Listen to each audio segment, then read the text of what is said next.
When we left Jacob, he had an encounter with his father-in-law, and he was frightened of that. And God was good. God answered that, and he's able to keep going on his way. And then he sent a message ahead to his brother Esau. And the last he knew of Esau wanted to kill him, but that's been 20 years ago. And so he sent messengers down to say that to Esau that he was coming. And the messengers came back and said, Esau's coming and he's bringing 400 men. Well, you don't bring 400 men just to say hello. And so Jacob is very, very frightened. Now, he's here at the Jabbok River, and he kneels down and prays. If you've heard the other chapels, you've noticed that Jacob was not a man of prayer before. Jacob had not accepted God, given his heart to God when he saw him at the ladder 20 years before, with the angels going up and down the ladder in the vision and Jesus at the top. He said, if God, you bring me back to Bethel, back to the land of Canaan, then I will make you my God. And so we didn't see Jacob praying, but he's very, very frightened right here. He thinks his brother's going to come and kill him because Jacob took the birthright and took the blessing from the father. And so he prays and he says, O God of my father Abraham and God of my father Isaac. I think it's interesting that that's the name of God, the God of Abraham and Isaac. And so we'll see if eventually God could be the God of Abraham, Isaac, and Jacob. That's what we'll look for. And he reminds God of what God said to him. He said, go home, go back to your country, go back to your family.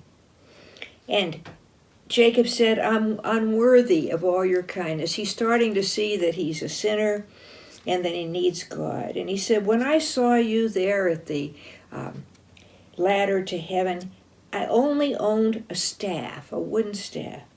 And now I have a huge family and many animals, all these things you blessed me with.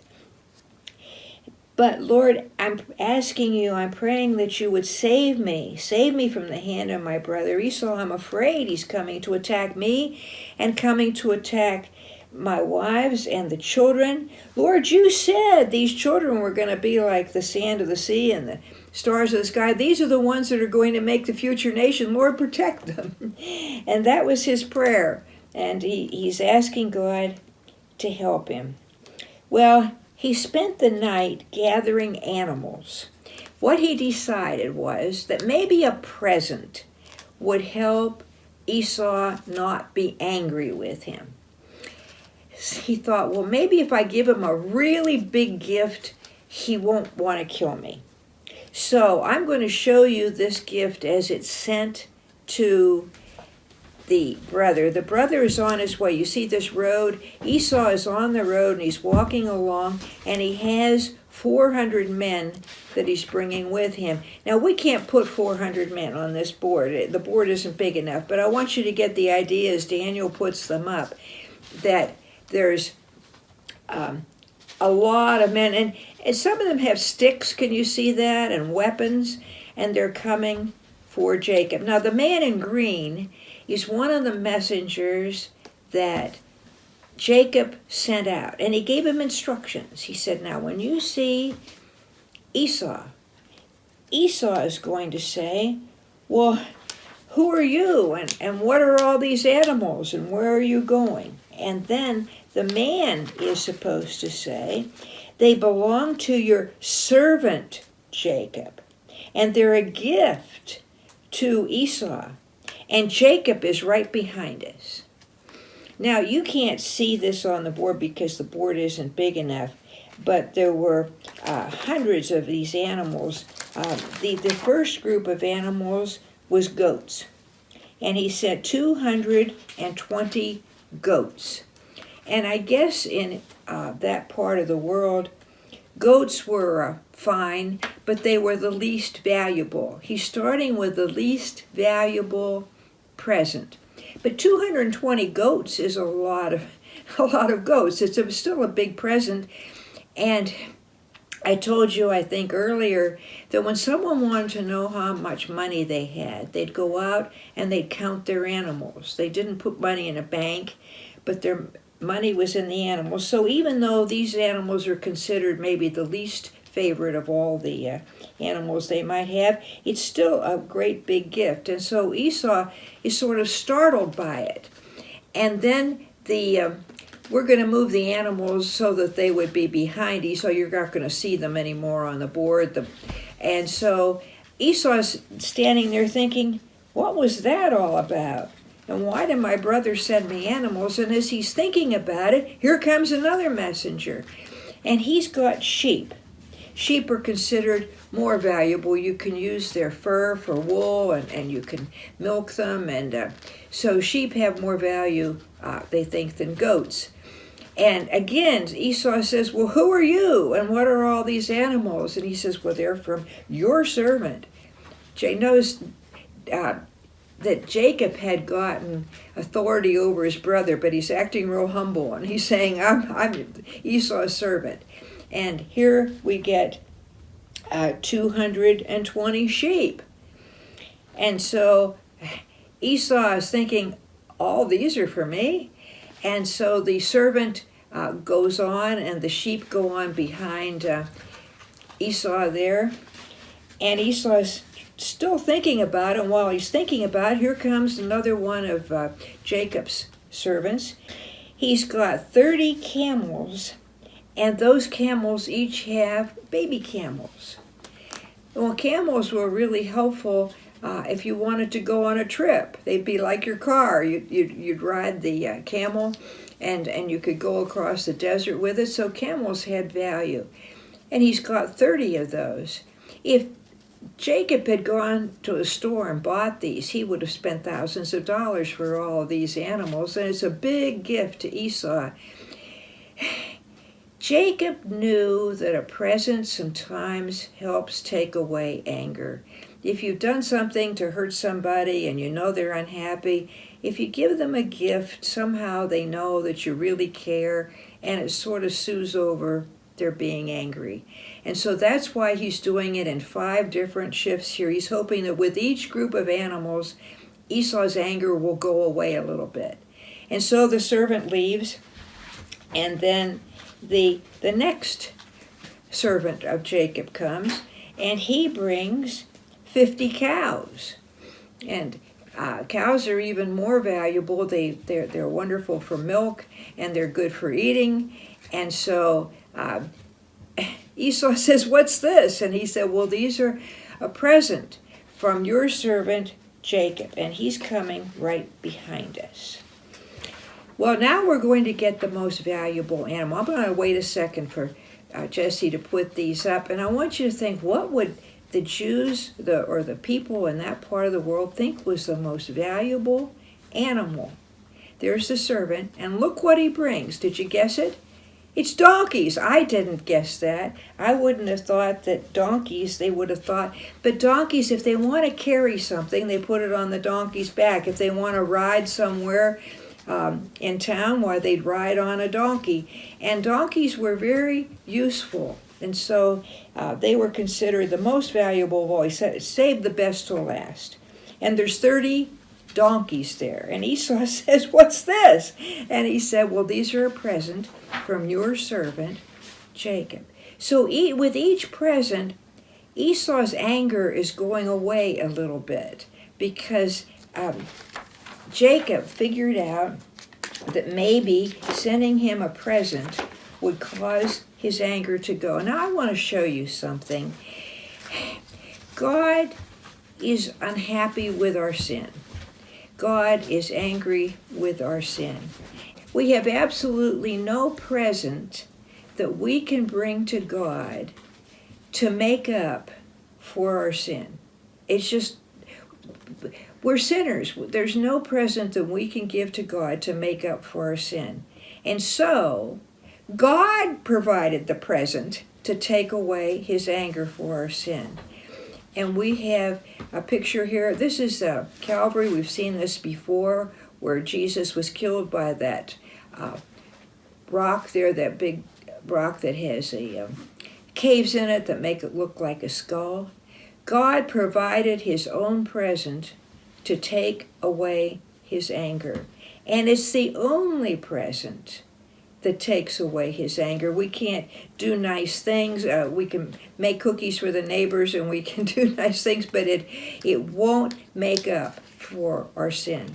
But when you hear the story of Jacob sending the animals to Esau, I want you to know that this is a sort of a picture of showing how there is a gift that takes away God's anger, but God made his own gift to give himself, and it was Jesus. It's an important story. Well, while Jacob is waiting, while all those animals have gone down, it's the next night. And Jacob is there. He's put his family on one side of the water, and then he's on the other side. It's night again. You can see the sky is black. And Jacob is alone, and he's frightened, and a man comes. And he's never seen this man before. That this man starts to wrestle with Jacob. Jacob is the one in sort of orange there, and the man who's coming to wrestle with him there is in white, and it's called an angel, but actually he's more than an angel. Actually, I believe he's Christ come on earth at this time to be with Jacob. And you say, well, that's odd. Why would they wrestle? That seems like an odd thing to do, and I agree with you. It does seem like an odd thing to do. But in the Bible, it says that when we pray, when we really pour out our hearts to God, that we're wrestling with God in prayer. And so this really happened, but it's sort of a picture of wrestling all night in prayer. He prayed all night. He was so frightened to see his brother. And so this is sort of a picture of his praying all night, but it actually happened. Christ came and they actually wrestled all night. And then it was going to be morning. The sun was going to start coming up. And the angel, or Jesus, said to him, to Jacob, "What is your name?" And he said, "My name is Jesus." You can see the sky's getting lighter there, and it's getting to be morning. And Jesus says, "I have to go." And so he said to Jacob, "What is your name?" And Jacob said, "My name is Jacob." And he said, "Your name will no longer be Jacob." Do we have them still wrestling? Your name will no longer be Jacob, but your name will be Israel. Israel means struggled.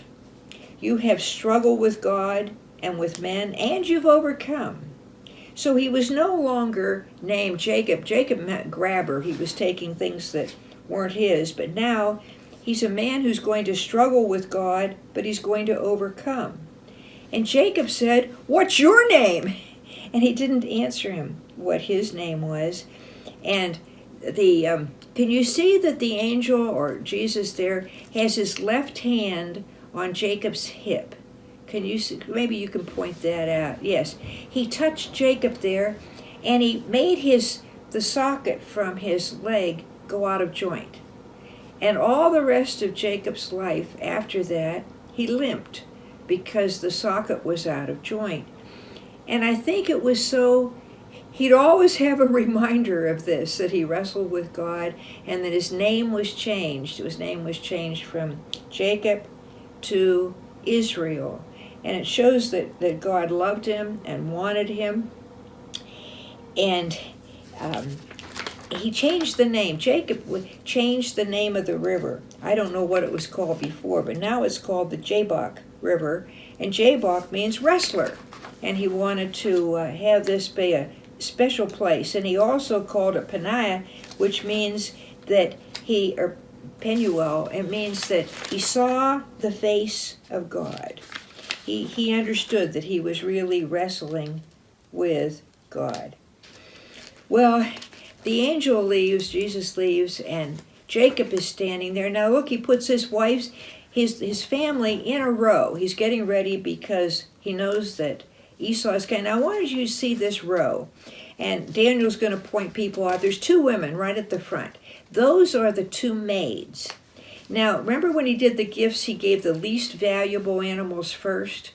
Well, he's afraid Esau's going to kill the family, so he puts the wives that he likes the least at the front of the line. And then their 4 children, they each had 2 boys.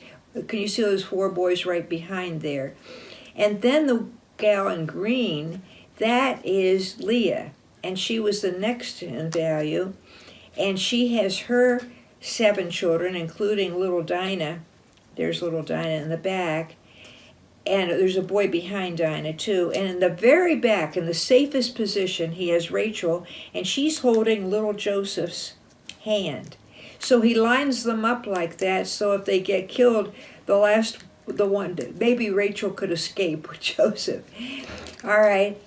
Jacob looks up, and here comes Esau. And Jacob is terrified, and he gets down on his knees, and he bows 7 times before Esau. It's what you do for a king or somebody who's really important. He's trying to say, I'm not really going to lord everything over on you. Please, will you accept my humbleness from me? And Jacob stands up, and Esau hugs him. And in that part of the world, men don't shake hands, but they kiss each other on the cheek. And so that's, Esau came up and he kissed Jacob on the cheek.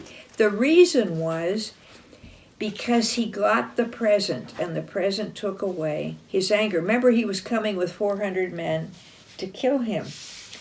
Well, they talked a little bit, and Esau said, well, I need to keep on going back, and we'll all go back together to where Esau, why don't you show us on the map, Daniel, where they are. Why don't you show us the Jabbok River to start with? And then Esau lived south, down in the desert, down in there. And Jacob's family lived west and a little north of, or a little south, of Jerusalem. And that's where Jacob was going. But Jacob said, I'll follow you. Oh, he said, we'll send some men, and I'll have men help you because you've got the children and you have the animals. And he said, no, we're slow. You just go on. And I'll follow you. I'm right behind you. I'm going to go down to Seir. That's the country where Esau was going to. So Esau leaves and goes south. Why don't you show us on the map here? Esau leaves and goes south. And Jacob is up by the Jabbok River, and he goes, he doesn't cross the Jordan. Show the Jordan there, why don't you? That's right. He goes where the Jabbok and the Jordan come together on the east side of it to a town of Succoth. He didn't tell the truth. He didn't tell Esau the truth. He said, I'm right behind you. I'm going to follow you right down to where you live. He had no intention of doing that. He went west, and Esau went south. And so Jacob isn't doing so well here. Well, he gets to Succoth, and he's supposed to be on his way home. God told him to go home to see his father. But he builds buildings. He gets to Succoth, and he builds buildings. He still had a lot of animals. He didn't give all his animals away to Esau. He still has a lot of them. And he built barns and shelters for all of the animals, and that would take time. So obviously he was in there, in that city for maybe a year or so. He's dragging his feet going back to Bethel. He promised God that when he got back to Bethel, he'd give his life to God. And he seems to be dragging his feet. He moved on across the Jordan River and came to Shechem. You can see the city of Shechem. Dan, you want to show that up? And he had a lot of tents, and he had a well built. You know, it takes a long time to dig a well. He's there in Shechem for a very long time, but I want you to notice this. Jesse's going to put it up. He's safely back in Canaan. When he crossed the Jordan River, he was back in Canaan. Do you remember the prayer he had when he saw the ladder? He said, if you bring me safely back to this place, back to Canaan, then I will make you my Lord. Well, he's safely back. Are you realizing this? But he doesn't go on to Bethel where he saw the ladder. He stays here in Shechem, and he stays for a very long time. But the first thing he did was good. He built an altar, and he prayed to God. And I think he's thanking God that he got safely past his father-in-law, and he got safely past Esau without being killed. And God said to him, go to Bethel. God's waiting for him to go to Bethel because he promised God that he would give his heart to God when he got there. Now, he stayed a long time. I want you to see what Dinah looked like when he got to Shechem. Dinah was a little girl. I don't know if she was 3 or 4. I'm not sure how old she was, but she was a little girl. He stayed in Shechem till she was grown up. She was an older teen. And Jesse's going to show you when Dinah got grown up. That's how many years he stayed in Shechem. Well, that was at least 10 years, maybe more. God had told him to go to Bethel, and yet he made his home there in Shechem. I'll tell you what, he did not know God during all this time. This has been now 30 years since he saw the ladder. He raised his boys without knowing God. And his boys did not know God. His sons did not. His sons committed terrible sins in Shechem. And so it's time now for him, finally, it's time for him to go on to Bethel. He did something before he left, and this was a good thing. He knew that his people, his servants, and his family, he knew they had idols. I think by now he knows that Rachel had stolen the idols from her father. And so he said, if we're going to go to Bethel, he knew he was going to give his life to God, and he knew he needed to get rid of idols. And so, well, here, Jesse's God speaking to him first. God says, go to Bethel, and when you get to Bethel, build an altar there. And so he decided the best thing to do, and he was right, was to get rid of the idols before he left. So he got some men out here with shovels, and they're shoveling to make a hole to put the idols in. And here we go. We're going to throw the idols in. Rachel comes, and Rachel threw her. We have a whole lot of idols in the hole. Can we put a whole lot of idols in the hole? And Rachel's going to put her idols in the hole along. There we go. See all those idols? We're going to have Rachel standing there, and there she is. She's just thrown her idols in the hole. Jacob was correct. Before we go and give our lives to God, we need to give up the things that we want, the things that we want to worship, and worship God alone. And so he did that before they left. And then he is ready to go on to Bethel because he's cleaned up, everybody brought their idols, they seem to have a lot of idols. So they go on to Bethel. And I want to show you somebody else. He builds the altar. God said, when you get here, build an altar. So we're going to have Jacob build the altar, and we're going to have Jacob's sons and his servants around. But I want to introduce you to somebody else that shows up here there, Jesse just put her up. And you say, well, who is that? Do you remember when when Isaac was married? When Rebekah was leaving her home, she said yes, she would go and be the wife of Isaac. Her parents gave her the woman who had been her nursemaid. When she was born, probably, she took care of Rebekah, and then she stayed with Rebekah, and now Rebekah's probably an older teen when she got married. And for a wedding gift, she got her nursemaid to go with her. And the nursemaid's name was Deborah. So show us again there, Jesse. That is Deborah. And you say, well, where did Deborah come from in this story? Well, Deborah had been back with Isaac and Rebekah. She'd always stayed with her. She was older than Rebekah. Rebekah must have died. And so she didn't have her job there, and she heard where Jacob was and thought, well, maybe are all his sons standing there? Maybe he needs help with the children and with the grandchildren. She thought perhaps that she could be helpful. She was a dear lady, that she could help Jacob with the children. And so she came because I'm assuming Rebekah's died. And so she wants to help Jacob. And so here she is. And Jacob is at the altar in Bethel. He had God told him, build an altar in Bethel. And here he is, he's kneeling at the altar.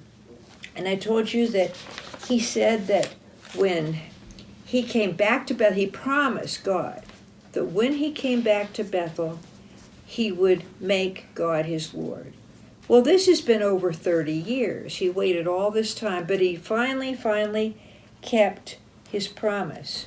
And now this is where he belongs to God.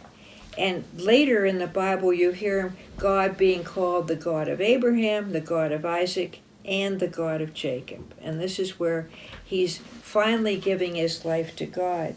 Well, our dear Deborah over here, she's old. She was older than Rebekah, and she died.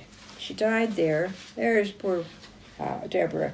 And so Leah and Rachel and the others come, and Jacob, and they bury her, and they put up a gravestone there in Bethel. And so that's where Deborah is buried, just there by Bethel. And the Lord appeared to Jacob again in Bethel while he's still there. And the Lord said, I'm going to change your name. Well, don't you remember when he wrestled with the angel that his name was changed? Well, God's saying it again. This is really important. God wanted him to know that he has a new name now. His name is no longer Jacob. His name is Israel. The country of Israel is named for him. And I hope you remember it means to struggle. And certainly the country of Israel has struggled, and Jacob struggled. But God is pleased that Jacob now has come to him, and he's given his life to God. And so he wanted to remember this important place. And so he set up a pillar, a big rock there, and he poured oil over it. And he's worshiping God, saying, now I belong to you, God, and I promised you when I came back to Bethel, and this is Bethel, and now I belong to you. And so he set up that rock to remember it. Well, it's time to move on. They're still going home to see his father. You know, his mother died. He never got to see his mother again. But he's going home to see his father, and he gets as far as Bethlehem. This is the road outside of Bethlehem. And Rachel is going to have another baby. Joseph must be about 15 years old. It's been a long time since she had a baby. And we're going to have Rachel in her tent here, and she's going into labor. And a midwife comes, and we have a blue cloth here we're going to, oh good, we're going to make this a place for her baby to be born. There we go. That's perfect. And so the midwife comes and says, oh, everything is going to be just fine. Well, Rachel knows everything's not going to be just fine. She's having a very difficult labor. And can we have her lying down now? Rachel's having a very difficult labor. And the baby comes, and the midwife's holding the baby, and she says, oh, it's so wonderful. You just had a baby boy. And Rachel says, oh, I'm going to name him Benoni, which means son of my sorrow. She knows she's dying. And then Rachel dies. And the midwife takes the baby, out to see Jacob and gives the baby to Jacob and says, your wife named the baby Benoni, son of my sorrow. And he said, no, I'm going to give him a different name. I'm going to call him Benjamin, son of my right hand. He was very sad that Rachel had died, but he's very happy he has a wonderful son. This is his 12th son, and this makes up the sons who will be the 12 tribes of Israel. He sets up a tombstone there in Bethlehem for Rachel. And Rachel's grave is still there in Bethlehem. The Jewish people today still go and remember Rachel at her tomb in Bethlehem. Well, Jacob finally goes home, and his father's still alive.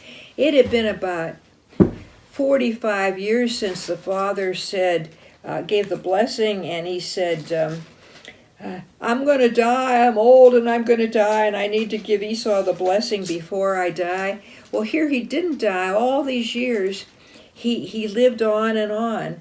It was about 45 years from then until he died. After Jacob got there, the father lived on for several more years. And I think that's amazing that he lived so long. Well, finally, Isaac dies. And Jacob and his brother Esau bury their father Isaac in the cave of Machpelah. And I've showed you this before. You remember Abraham bought this grave and the field, and it's a place for their family to be buried. And just think who is buried in there. Sarah was buried there, and then Abraham was buried there, and now Isaac is buried there, and we're going to get more people as we go through this story. And the Jews today still feel this is a very special place because the first leaders of the country of Israel are the ones who are buried there. And when you come back for your next chapel, we're going to go on with Jacob's children and what happens after this, but I want you to remember the gift. All those animals, this is a really important part of that story because it was a gift that took away Esau's anger. And I want you to remember that Christ is the gift who takes away God's anger. And we all want to thank God for giving us the gift. We had no gift to give him. And that we will make sure that we give our hearts and lives to Christ. Let's close in prayer. Lord, we just thank you for this story. We thank you for this picture of gifts taking away anger, and that Christ is the gift. And I pray that each one of these kids will receive your gift. It's the gift of God. It gives us salvation and makes us your children and makes you love us forever. We just pray this in Jesus' name. Amen.